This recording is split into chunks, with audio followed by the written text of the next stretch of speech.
Evening, Vietnam War students. How you doing? Mr. Powell again. We're going to talk a little bit tonight about guerrilla warfare and just guerrilla warfare in general and the nature of guerrilla warfare. I put a question out to you guys the other week. What do you need to be an effective guerrilla? I'm just paraphrasing there, but here's a couple responses I got. Ty said you would need rations and commo, communications, I guess he means there, and a gun with a silencer on it if you would have to hit the enemy and run. It's good. Usually they don't have silencers, but sometimes they can get them, right? Aiden said, it is required that those partaking in guerrilla warfare must have food, shelter, water, money to buy food, and must have a way to exercise and stay in shape if they have to fight a battle at a minute's notice. As guerrilla warfare members are mostly civilians, their tactics are seen as unconventional and sometimes more effective than conventional warfare. Considering this, guerrillas needed weapons to fight the enemy, but also had to improvise and work together to ambush and sabotage the enemy. Get some good words there like ambush, sabotage. Those are good guerrilla warfare type words, right? I say enemy would usually have more people, better weaponry, hit and run tactics, must be planned out to allow a small force to beat a much larger force. To win as a guerrilla, civilians must create a joint effort, as one guerrilla alone is not effective against thousands of enemies.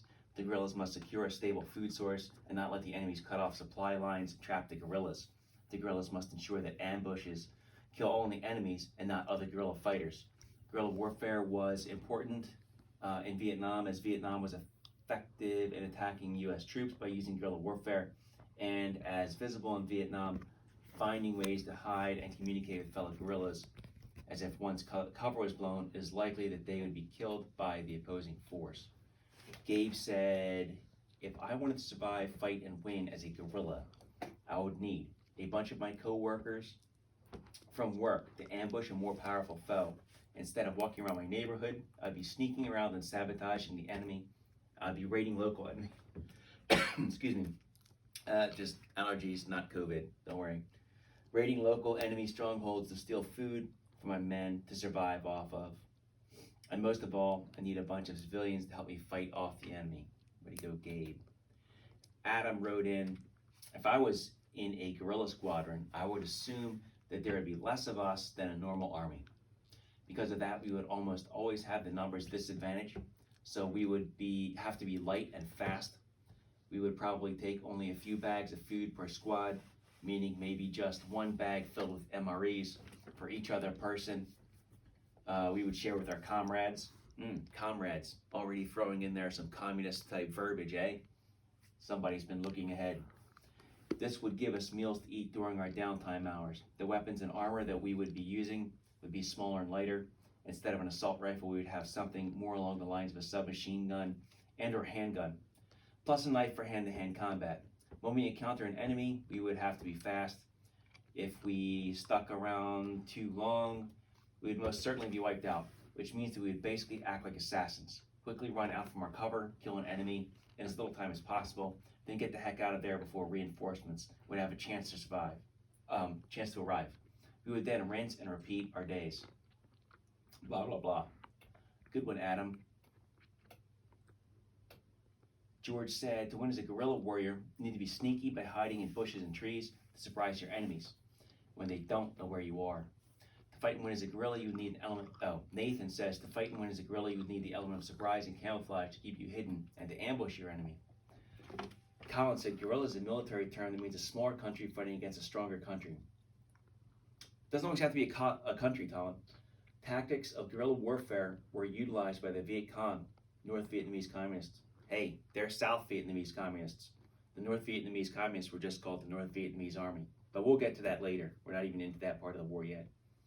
Which consisted of small groups of men, some of which were civilians with limited military training. Hey, sometimes they weren't men. Sometimes they were ladies. And women can make very, very effective terrorists or guerrillas because a lot of times, especially culturally speaking about America, the American soldier or Marine or whatever out there might not suspect a woman right away. And just that extra minute of hesitation, boom, she's got you. To be successful in a war with a stronger enemy such as the United States, they used obscure tactics which American soldiers were not familiar with. The Viet Cong used guerrilla tactics such as ambushes and traps. Yup. Viet Cong realized that guerrilla warfare was necessary to win, which was evident when Ho Chi Minh instructed North Vietnamese military leaders to change their strategy to guerrilla warfare. 1965. On occasion, they impersonated a civilian or farmer, which caught the enemy off guard.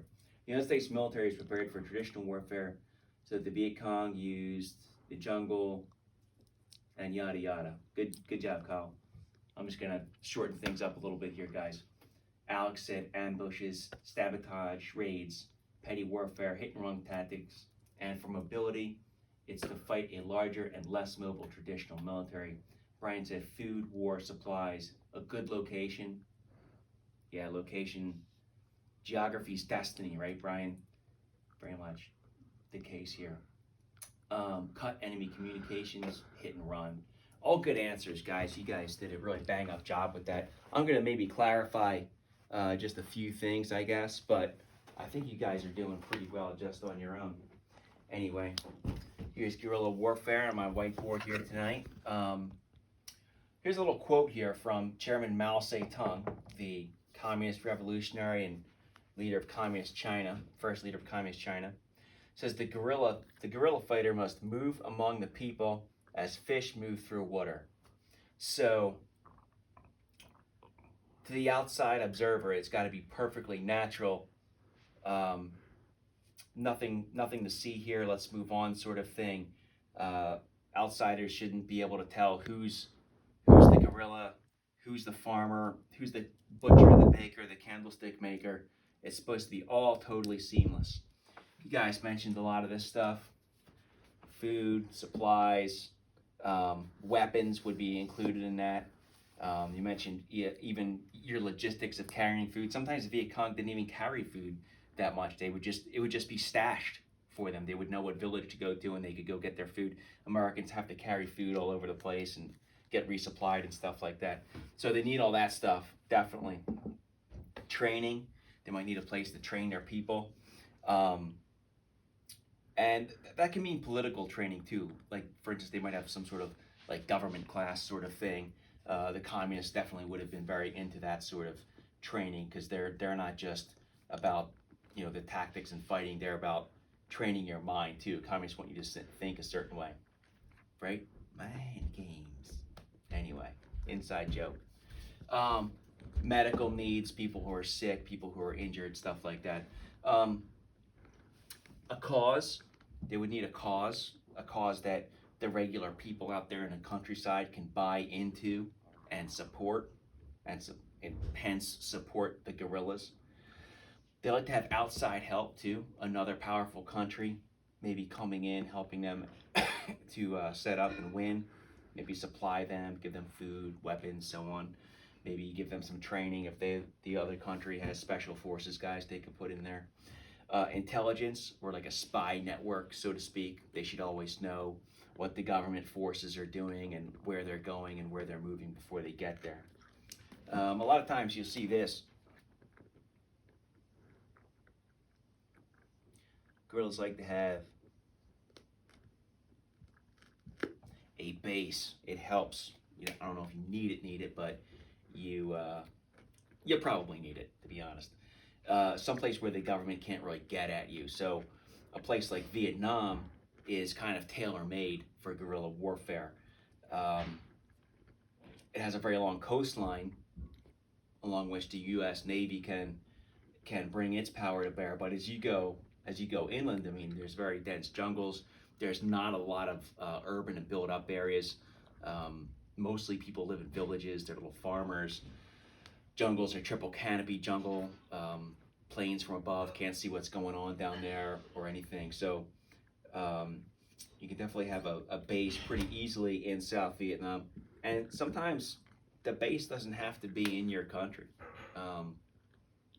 In the case of the Greek Civil War, the communists a lot of times would set up a base in Yugoslavia. They couldn't effectively do it in Greece. In Vietnam, sometimes the communist guerrillas went overland into Cambodia or into Laos. And the American rules of engagement under the Johnson administration that started the war pretty much said, American troops can't go into Cambodia or Laos. So it's almost like when, if you guys ever played Spring or Freedom or Capture the Flag or something in the neighborhood and you set up boundaries, you know, some kids go outside the boundaries, then they're gonna win, right? Anyway, so it's nice for those guys to have a base too. So here's a strategy. If you're the guerrilla, you're outnumbered, you're outgunned. So basically, you want to survive a long, inconclusive war, even a stalemate, which neither side is winning. That's good for you because it shows that you're surviving. You can keep your army in the field, such as it is, and survive. But strategy just means the big picture. When you get to tactics, for tactics, tactics is a small picture, the details. Tactics, you want to have a 10-to-1 advantage. So, whereas in the whole country, you're maybe outnumbered 5-to-1, 10-to-1, 20-to-1. When you go into combat and fight the enemy, you want to pick on a small group of the enemy, maybe a little outpost somewhere, beat up on those guys 10-to-1, and then get out of Dodge quickly. So that's how things work if you're the guerrilla. If you're the government, though, suppose you're the government, you're prosecuting the war against the guerrillas. You want to have at least, and this is a pretty much agreed upon number if you read literature and stuff about this sort of thing, you want to have at least 10-to-1 odds. At least 10-to-1 odds. The French didn't have 10-to-1 odds against the Viet Minh. They had maybe 5-to-1 at best. So they were definitely going to get hurt on that one. Also, you want to make those guerrillas not seem so seamless with the people. You want to make them not seem like a fish in water. So even more important, really, than actually just killing the guerrillas, you want to start to knock the legs out from the table or the stool, like this thing right here, a cause. Get rid of their cause. Their cause says, hey, we're oppressed, the government's oppressing us, there's these bad people. Don't oppress them. You know, the government's killing us, don't kill them. Don't kill the people in the country, or whatever it is, whatever that cause is, get rid of the cause. The government does everything for the rich people. Then the government should stop doing that, change its ways. Because again, you want to make them not seem like a fish moving through water. Or outside help. They're getting outside help from a different country. You gotta cut that off. You cut that off, they just, look how much weaker they're getting. You know? So, outside help. Intelligence. Get rid of their intelligence, their eyes and their ears.